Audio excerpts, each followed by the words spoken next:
Obviously, we didn't have the first round pick. We made our move last night when we traded our 52nd pick to get someone who we felt can help us because he's experienced, he's been around, he brings something to the table, and we didn't feel like we could get somebody like that at 52 who would come in right away and help us. How serious was the consideration of buying a pick to get to the draft or doing something tonight to be able to do something? What kind of went into that decision-making process? Well, we talked to a couple of teams to see what was available, but we have 12 players under contract already, and that's not including our own free agents. So we don't have that much roster space. So we also took that into consideration. And our objective right now is to deal with our own free agents and see who the 61st pick might be, and talk to some players that didn't get drafted, who we like, and see if we can work with them during summer league. What were the big selling points on Frazier for you? Well, he's an experienced player. He averaged over 5 assists a game last year. He started about 30 games for New Orleans last year when they had some injuries. He's a good teammate. He pushes the ball. He's a competitive guy, and again, he has experience.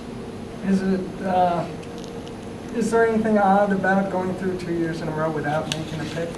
No, I don't think so. I think we had the best record we've had in a real long time without making a pick. We have a lot of young players on this ball club, and you have to have a good mix.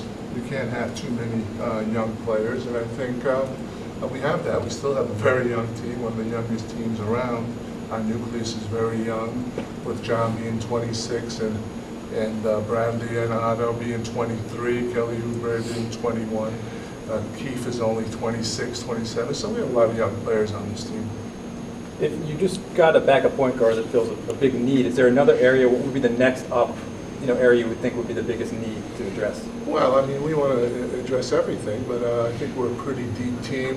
We want to make sure that we deal with our own free agents next, and then see what other pieces we can fit in, depending on who's available to us.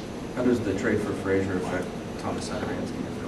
Not at all. Thomas is a versatile player. He can play 2-3 positions, and the competition is good. He has a year of experience under his belt. He can play the point. He can play 2. He can play 3. So I don't think that'll affect him too much. But competition is good among the players. With the league-wide chatter, and you noticed anything different this year? I guess there's been a lot of talk about how teams are reacting to Golden State's run right now. Is there anything different across the board, do you notice? No, nothing different. There's a lot of chatter, a lot of talk, a lot of movement, especially in the second round. There was a lot of activity. Even at the end of the first round, there was some activity, but I don't think there was anything out of the normal. Usually things like this happen at draft time.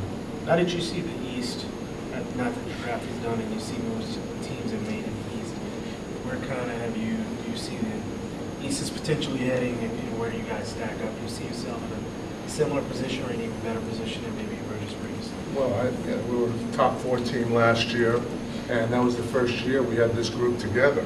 We had 9 new players on this team. We had a new coaching staff, and like I said, we still have a lot of young players who can develop, and we have to develop internally. Players that you mentioned, Thomas Saturansky, Sheldon Mack, Chris McCullough, all these kind of players are going to have to work hard and get better, as are our veteran players. We call them veterans, but our young veterans, and John and Bradley and Otto, they're going to continue to be better. So we feel like we're in a real good spot. We think we can compete with anybody. You mentioned Sheldon and McCullough. What do you need to see from them, and with Daniel in Vegas? Well, this is an important summer for them. We want to see improvement. We want to see the work ethic. They've been in every day. They've worked very hard. They're making progress. And this is an important summer for them to show whether they can be part of our future moving forward, and we think they can, but they have to show it on the court. You're signing Michael Young out of it as a free agent? Free agent, is that accurate? No. We've talked to a lot of players who did not get drafted, and he's one of them, but there are a lot of other players that we've talked to also. Has Otto, John and Brad have been kicking around the Verizon Center, but has Otto been around? Have you seen him since the exit interviews? Otto's been around. I think he's in Missouri right now with his parents and his family. I don't think he's been around as much as Brad and John. I guess we forgot to ask Scott about Jan Mahimi. How is he feeling after obviously got banged up in the start during the playoffs? How is he? He's doing well. He's back in France. He's visiting his family. He has some basketball camps in Africa, and yeah, he's doing well. Do you expect Otto to be back in Washington by July 1st? I mean, how is that meeting going to go? Via phone or in face-to-face? Well, we'll take care of that at the appropriate time when he becomes officially a free agent. We've said all along we want Otto to be part of our future, and at the appropriate time, we'll sit down with him and his representatives and try to get him re-signed.